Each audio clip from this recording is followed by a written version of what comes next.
నల్గొండ జిల్లా దోనకల్ గ్రామంలో 3 కోట్ల రూపాయల వ్యయంతో నిర్మించనున్న 33/11 కేవీ సబ్స్టేషన్ కు శంకుస్థాపన చేశారు. ఈ సందర్భంగా ఏర్పాటు చేసిన సమావేశంలో మంత్రి మాట్లాడుతూ నల్గొండ చుట్టుపక్కల ప్రాంతం మొత్తం బోరు బావులపై ఆధారపడిన ప్రాంతమని, బ్రాహ్మణ వెల్లాంల ప్రాజెక్టు ద్వారా చెరువులను నింపుకున్నట్లయితే ఈ కష్టాలు తీరుతాయని అన్నారు. విద్యుత్ ఇబ్బందులను దృష్టిలో ఉంచుకొని ఇటీవల జిల్లాలో 7 33/11 కేవీ సబ్స్టేషన్లను మంజూరు చేయడం జరిగిందని, వారంలో రేగట్ట 33/11 కేవీ సబ్స్టేషన్ పనులకు శంకుస్థాపన చేయనున్నట్లు మంత్రి వెల్లడించారు. జిల్లాలో రైతుల ధరణి సమస్యలను 10,000 దరఖాస్తులు జిల్లా కలెక్టర్ పరిష్కరించాలని కోరారు.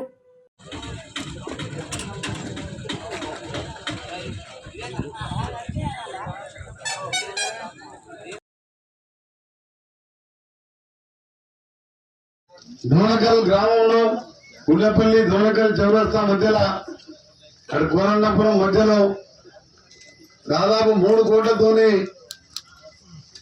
33/11 కేవీ సబ్స్టేషన్ ఈ ప్రాంత రైతుల కోసం శాంక్షన్ చేసుకొని శంకుస్థాపన చేయడంలో పాల్గొంటున్న మన గౌరవనీయులు మన ప్రియతమ కలెక్టర్ నారాయణ రెడ్డి గారు, అలాగే హైదరాబాద్ గెలిపించేసిన మన సిజిఎం గారు పెద్దలు భిక్షపతి గారు, అలాగే మన ఎస్సీ గారు చంద్రమోహన్ గారు, మన డిఈ గారు, అలాగే స్థానిక నాయకులకు, మన మున్సిపల్ చైర్మన్ గారికి, మాజీ జడ్పీటీసీ లక్ష్మయ్య గారు, అలాగే దోనకల్లోని చుట్టుపక్కల గ్రామాల రైతులందరికీ, పత్రికా విలేకరులకు మీ అందరూ కూడా చేతులెత్తి నమస్కరిస్తూ ఇంత పెద్ద ఎత్తున నిన్ననే అనుకున్న ప్రోగ్రాం నిన్న అనుకోని కలెక్టర్ గారు చెప్పి ఈ రోజు శంకుస్థాపన చేసుకుని 2 మాసాల్లోనే సబ్స్టేషన్ కంప్లీట్ చేసుకొని దాదాపు 5,000 మోటార్లు మనకి ఇళ్ళ కనెక్షన్ తో పాటు ఈ గ్రామం ఎందుకో మధ్యలో మిగిలిపోయింది. చాలా సబ్స్టేషన్ కట్టినా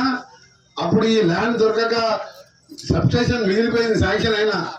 ఇప్పుడు మా గిరికబాయి కూడా అంజిరెడ్డి గారికి ప్రత్యేకంగా ధన్యవాదాలు. ఏడిపోయింది అంజిరెడ్డి, ఆయన ముందుకు వచ్చి నేను ల్యాండ్ ఇస్తానని చెప్పగానే నేను సిజిఎం గారికి అక్కడ హైదరాబాద్ సిఎండి గారు ముషరఫ్ గారికి చెప్పగానే వెంటనే దాదాపు ఇలాంటి సబ్స్టేషన్ 4 శాంక్షన్ చేసుకున్నాం. పక్కకే ఉన్న రేగట్టలో కూడా ఇంకా 2-3 రోజులలో దాన్ని కూడా శంకుస్థాపన చేసుకుంటున్నాం. గతంలో వారం రోజుల కింద ఇంకో 3 అంటే 7 సబ్స్టేషన్లు ఈ రోజు మనం శాంక్షన్ చేపించుకొని వారం రోజుల్లో పనులు కూడా మొదలుపెట్టి మా సిజిఎం గారికి ఒకటే రిక్వెస్ట్ చేస్తున్నా. ఎందుకంటే మాది మొత్తం కూడా బోరు బావుల మీద ఆధారపడ్డ ప్రాంతం ఇది. ఇంకా 2 ఏళ్ళు 1 సంవత్సరం మా బ్రాహ్మణ వెళ్ళిన ప్రాజెక్టు ఇలా ఊరుకు బాగా స్పీడ్ గా పనిచేస్తున్నది.